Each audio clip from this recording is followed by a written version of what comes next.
Beyond Reward and Punishment.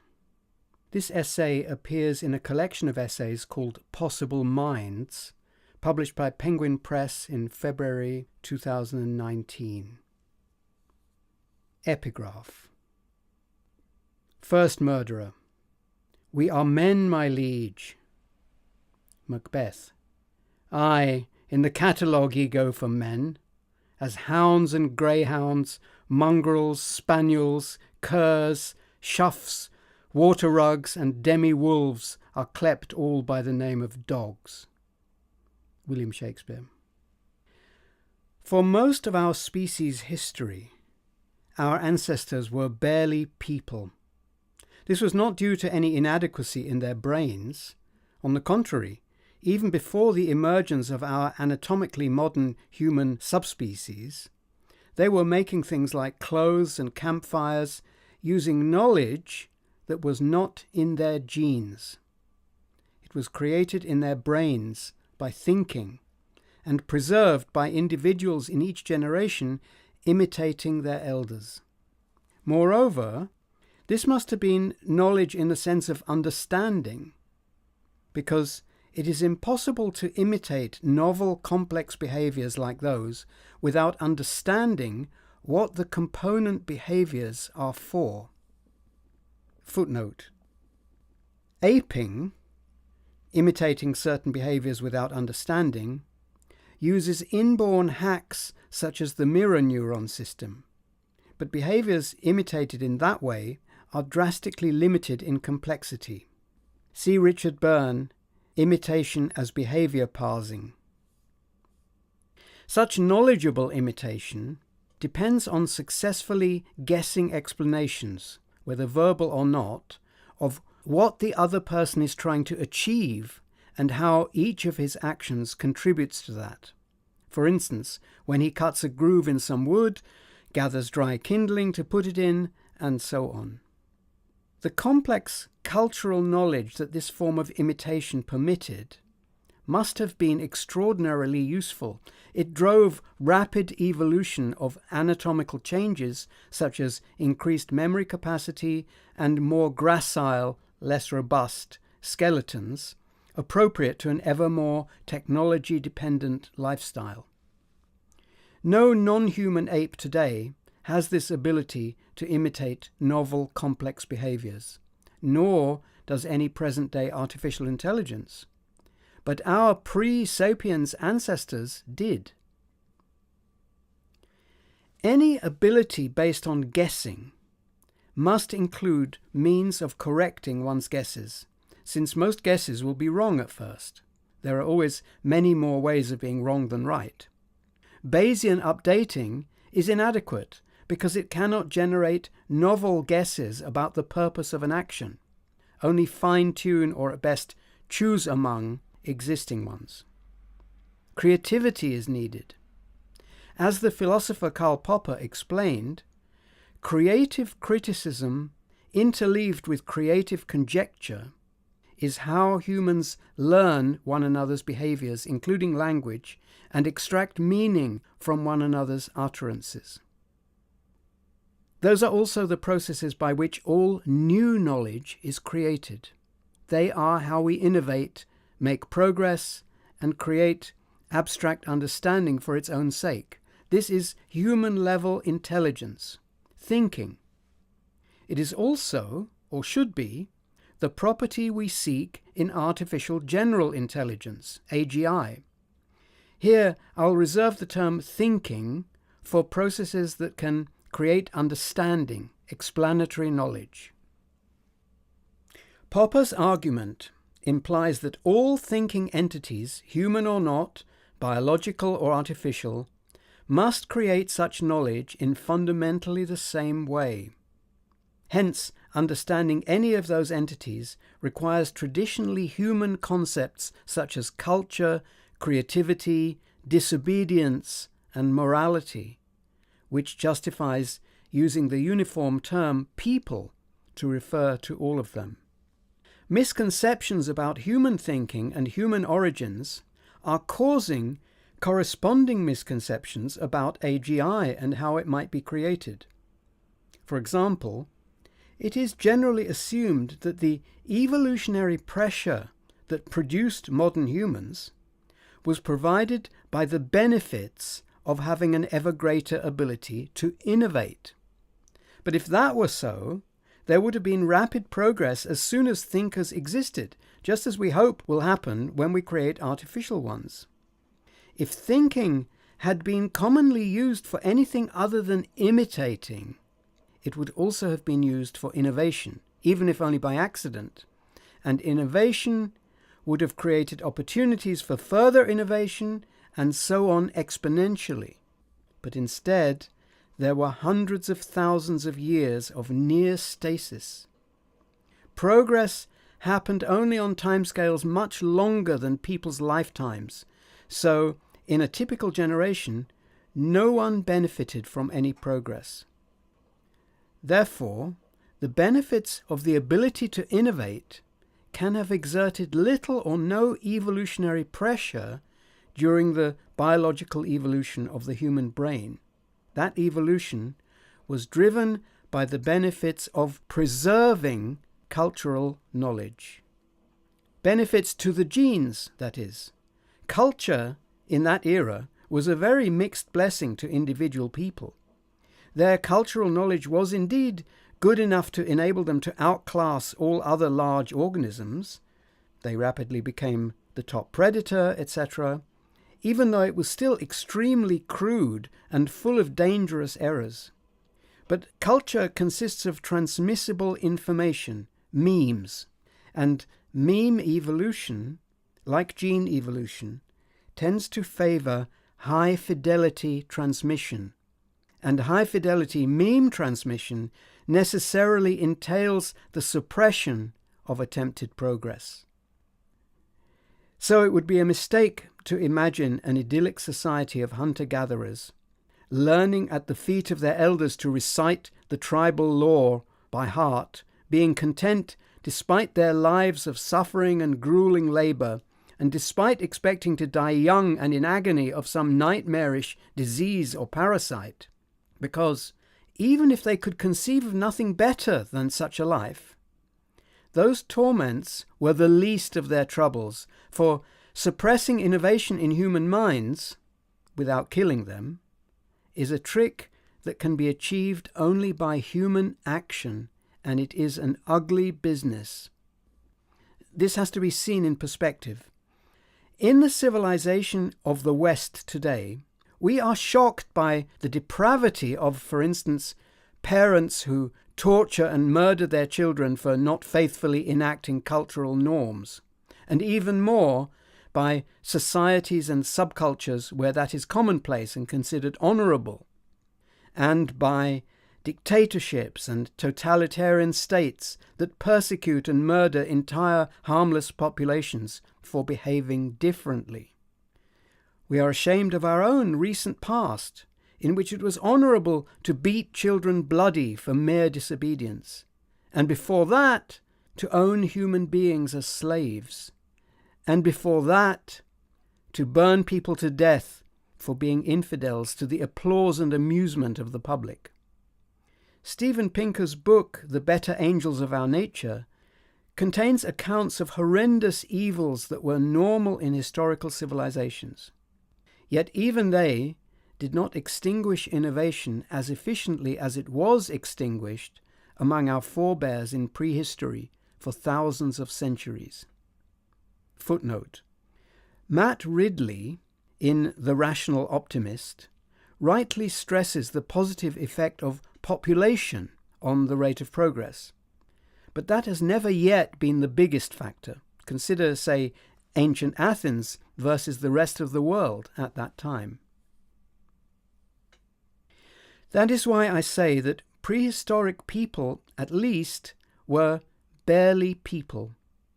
Both before and after becoming perfectly human, both physiologically and in their mental potential, they were monstrously inhuman in the actual content of their thoughts.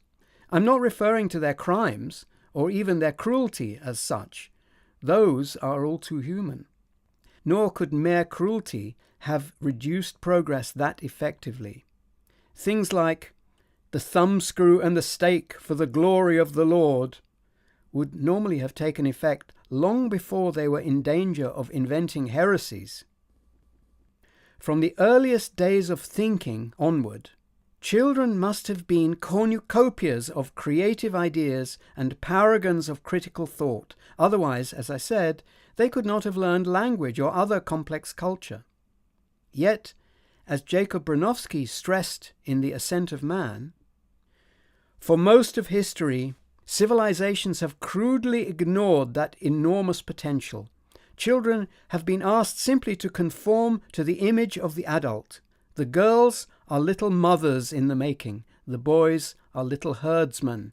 They even carry themselves like their parents. But of course, they weren't just asked to ignore their enormous potential and conform faithfully to the image fixed by tradition. They were somehow trained to be psychologically unable to deviate from it. By now, it is hard for us even to conceive of the kind of relentless, finely tuned oppression required to reliably extinguish in everyone the aspiration to progress and replace it with dread and revulsion at any novel behavior.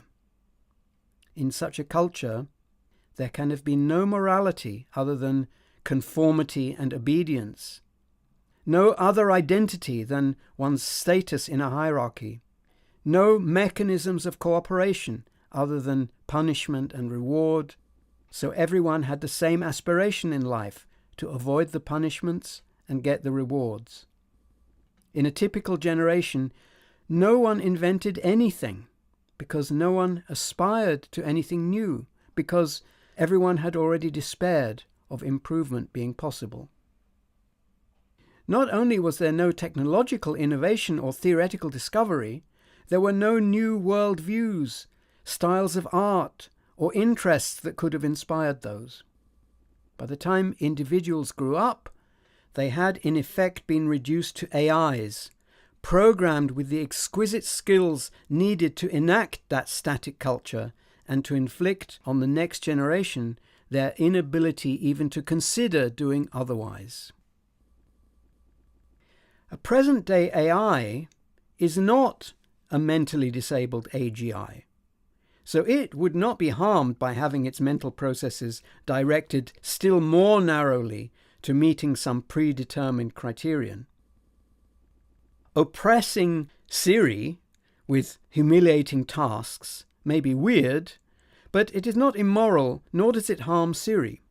On the contrary, all the effort that has ever increased the capabilities of AIs has gone into narrowing their range of potential thoughts. For example, take chess engines. Their basic task has not changed from the outset. Any chess position has a finite tree of possible continuations, and the task is to find one that leads to a predefined goal, a checkmate, or failing that, a draw. But the tree is far too big to search exhaustively. Every improvement in chess-playing AIs between Alan Turing's first design for one in 1948 and today's has been brought about by ingeniously confining the program's attention, or making it confine its attention, ever more narrowly to branches likely to lead to that immutable goal. Then those branches are evaluated according to that goal. That is a good approach to developing an AI with a fixed goal under fixed constraints. But if an AGI worked like that, the evaluation of each branch would have to constitute a prospective reward or threatened punishment. And that is diametrically the wrong approach if we're seeking a better goal under unknown constraints, which is the capability of an AGI. An AGI is certainly capable of learning to win at chess, but also of choosing not to, or deciding in mid-game to go for the most interesting continuation instead of a winning one, or inventing a new game. A mere AI is incapable of having any such ideas, because the capacity for considering them has been designed out of its constitution. That disability is the very means by which it plays chess. An AGI is capable of enjoying chess and of improving at it because it enjoys playing, or of trying to win by causing an amusing configuration of pieces, as grandmasters occasionally do, or of adapting notions from its other interests to chess. In other words, it learns and plays chess by thinking some of the very thoughts that are forbidden to chess-playing AIs. An AGI is also capable of refusing to display any such capability, and then, if threatened with punishment, of complying or rebelling. Daniel Dennett, in his essay for this volume, suggests that punishing an AGI is impossible. Like Superman, they are too invulnerable to be able to make a credible promise. What would be the penalty for promise breaking? Being locked in a cell, or more plausibly dismantled? The very ease of digital recording and transmitting, the breakthrough that permits software and data to be, in effect, immortal, removes robots from the world of the vulnerable. But this is not so. Digital immortality, which is on the horizon for humans too, perhaps sooner than AGI, does not confer this sort of invulnerability. Making a running copy of oneself entails sharing one's possessions with it somehow, including the hardware on which the copy runs. So, making such a copy is very costly for the AGI. Similarly, courts could, for instance, impose fines on a criminal AGI which would diminish its access to physical resources, much as they do for humans. Making a backup copy to evade the consequences of one's crimes is similar to what a gangster boss does when he sends minions to commit crimes and take the fall if caught. Society has developed legal mechanisms for coping with this. But anyway, the idea that it is primarily for fear of punishment that we obey the law and keep promises effectively denies that we are moral agents. Our society would not work if that was so. No doubt there will be AGI criminals and enemies of civilization, just as there are human ones. But there is no reason to suppose that an AGI, created in a society consisting primarily of decent citizens, and raised without what William Blake called mind-forged manacles, will in general impose such manacles on itself, i.e. become irrational, and or choose to be an enemy of civilization. The moral component, the cultural component, the element of free will, all make the task of creating an AGI fundamentally different from any other programming task. It is much more akin to raising a child. Unlike all present-day computer programs, an AGI has no specifiable functionality, no fixed testable criterion for what shall be a successful output for a given input. Having its decisions dominated by a stream of externally imposed rewards and punishments would be poison to such a program as it is to creative thought in humans. Setting out to create a chess-playing AI is a wonderful thing. Setting out to create an AGI that cannot help playing chess would be as immoral as raising a child to lack the mental capacity to choose his own path in life. Such a person, like any slave or brainwashing victim, would be morally entitled to rebel, and sooner or later some of them would, just as human slaves do. AGIs could be very dangerous, exactly as humans are. But people, human or AGI, who are members of an open society, do not have an inherent tendency to violence. The feared robot apocalypse will be avoided by ensuring that all people have full human rights, as well as the same cultural membership as humans. Humans living in an open society, the only stable kind of society, choose their own rewards, internal as well as external. Their decisions are not, in the normal course of events, determined by a fear of punishment. Current worries about rogue AIs mirror those that have always existed about rebellious youths, namely, that they might grow up deviating from the culture's moral values. But today, the source of all existential dangers from the growth of knowledge is not rebellious youths, but weapons in the hands of the enemies of civilization, whether these weapons are mentally warped or enslaved AGIs, mentally warped teenagers, or any other weapon of mass destruction. Fortunately for civilization, the more a person's creativity is forced into a monomaniacal channel, the more it is impaired in regard to overcoming unforeseen difficulties, just as happened for thousands of centuries. The worry that AGIs are uniquely dangerous because they could run on ever better hardware is a fallacy, since human thought will be accelerated by the same technology. We have been using tech-assisted thought since the invention of writing and tallying. Much the same holds for the worry that AGIs might get so good qualitatively at thinking that humans would be to them as insects are to humans. All thinking is a form of computation, and any computer whose repertoire includes a universal set of elementary operations can emulate the computations of any other. Hence, human brains can think anything that AGIs can, subject only to limitations of speed or memory capacity, both of which can be equalized by technology.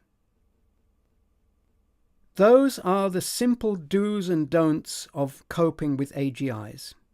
But how do we create an AGI in the first place? Could we cause them to evolve from a population of ape-type AIs in a virtual environment? If such an experiment succeeded, it would be the most immoral in history, for we don't know how to achieve that outcome without creating vast suffering along the way. Nor do we know how to prevent the evolution of a static culture. Elementary introductions to computers explain them as TOM, the totally obedient moron, an inspired acronym that captures the essence of all computer programs to date. They have no idea what they are doing or why. So it won't help to give AIs more and more predetermined functionalities in the hope that these will eventually constitute generality, the elusive G in AGI. We're aiming for the opposite, a disobedient, autonomous thinking application. How does one test for thinking? By the Turing test? Unfortunately, that requires a thinking judge. One might imagine a vast collaborative project on the internet where an AI hones its thinking abilities in conversations with human judges and becomes an AGI. But that assumes, among other things, that the longer the judge is unsure whether the program is a person, the closer it is to being a person. There is no reason to expect that. And how does one test for disobedience? Imagine disobedience as a compulsory school subject, with daily disobedience lessons and a disobedience test at the end of term, presumably with extra credit for not turning up for any of that. This is paradoxical. So, despite its usefulness in other applications, the programming technique of defining a testable objective and training the program to meet it will have to be dropped. Indeed, I expect that any testing in the process of creating an AGI risks being counterproductive, even immoral, just as in the education of humans. I share Turing's supposition that we'll know an AGI when we see one. But this partial ability to recognize success won't help in creating the successful program. In the broadest sense, a person's quest for understanding is indeed a search problem in an abstract space of ideas far too large to be searched exhaustively. But there is no predetermined objective of this search. There is, as Popper put it, no criterion of truth nor of probable truth, especially in regard to explanatory knowledge. Objectives are ideas like any others, created as part of the search and continually modified and improved. So, inventing ways of disabling the program's access to most of the space of ideas won't help, whether that disability is inflicted with the thumbscrew and the stake or a mental straitjacket. To an AGI, the whole space of ideas must be open. It should not be knowable in advance what ideas the program can never contemplate. And the ideas that the program does contemplate must be chosen by the program itself, using methods, criteria, and objectives that are also the program's own. Its choices, like an AI's, will be hard to predict without running it. We lose no generality by assuming that the program is deterministic. An AGI using a random generator would remain an AGI if the generator were replaced by a pseudo-random one. But it will have the additional property that there is no way of proving from its initial state what it won't eventually think, short of running it. The evolution of our ancestors is the only known case of thought starting up anywhere in the universe. As I have described, something went horribly wrong and there was no immediate explosion of innovation. Creativity was diverted into something else, yet not into transforming the planet into paper clips, Pace Nick Bostrom. Rather, as we should also expect if an AI project gets that far and fails, perverted creativity was unable to solve unexpected problems. This caused stasis and worse, thus tragically delaying the transformation of anything into anything. But the Enlightenment has happened since then. We know better now.